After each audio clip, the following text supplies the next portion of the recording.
कहते हैं कि ठाकुर जी जब दर्शन देने वाले होते हैं ना, सीधे दर्शन थोड़ी देते हैं, पहले कुछ उसके लक्षण कहे गए हैं। और उनमें सबसे पहला लक्षण है कि आपका मन कथा में लगने लग जाए, आपको कथा प्रिय लगने लग जाए, तो ये गोविंद की कृपा का पहला लक्षण कहा गया है। दूसरा लक्षण होता है स्वप्न में दर्शन।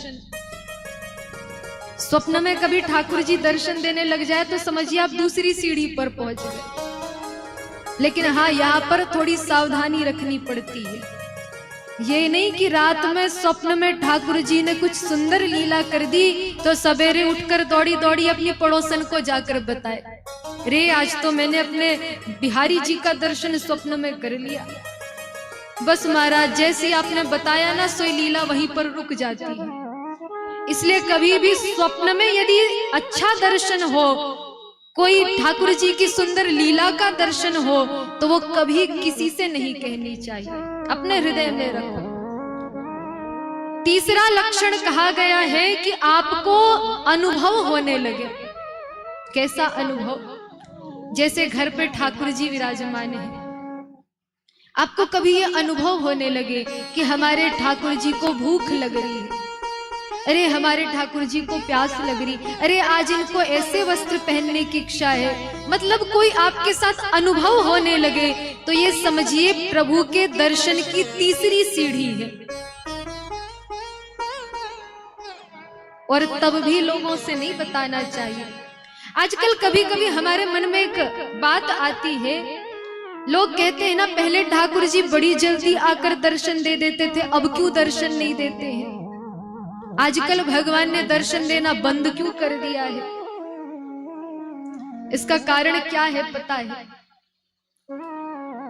सूर अनेक फिरे कण मांगत पै पद सुरसो स्वाद कहां, पुनिताल मंजीरा बजाती फिरे मीरा मतवारी सी चाह कहां।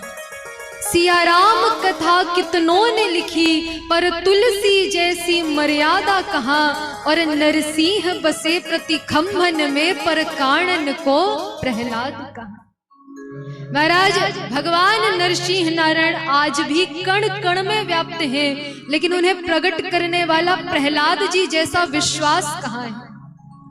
आज यदि हमारे मन में विश्वास आ जाए तो गोविंद आज प्रकट हो सकते हैं। विश्वासो फलदायक। हमें लगता है आजकल भगवान लीला क्यों नहीं करते भक्तों के साथ। कभी ठाकुर जी के सामने आप बैठे, आप विचार करिए, ठाकुर जी ने अपने हाथ ऐसे किए हैं और ऐसे हाथ एक क्षण को नीचे कर ले, आप क्या करेंगे? हम बताएं लोग क्या करेंगे? सबसे पहले तो अपना मोबाइल फोन निकालेंगे और सबसे पहले अपना मोबाइल फोन निकालकर वीडियो बनाना शुरू करेंगे। आज हमारे ठाकुर जी ने अपना हाथ ऐसे से ऐसे कर दिया, आज तो ठाकुर जी ने चमत्कार दिखा दिया, अपना हाथ नीचे कर दिया, बस वीडियो बनाएंगे और सबको भेजना शुरू कर देंगे। आजकल की यही दशा है। हमको लगता है कि ठाकुर जी इसलिए आजकल उतनी लीला नहीं दिखाते, लेकिन जो विशुद्ध हृदय भक्त हैं, जिनमें विश्वास है, उनके लिए तो आज भी ठाकुर जी प्रगट स्वरूप में दर्शन देते हैं, लीला करते हैं।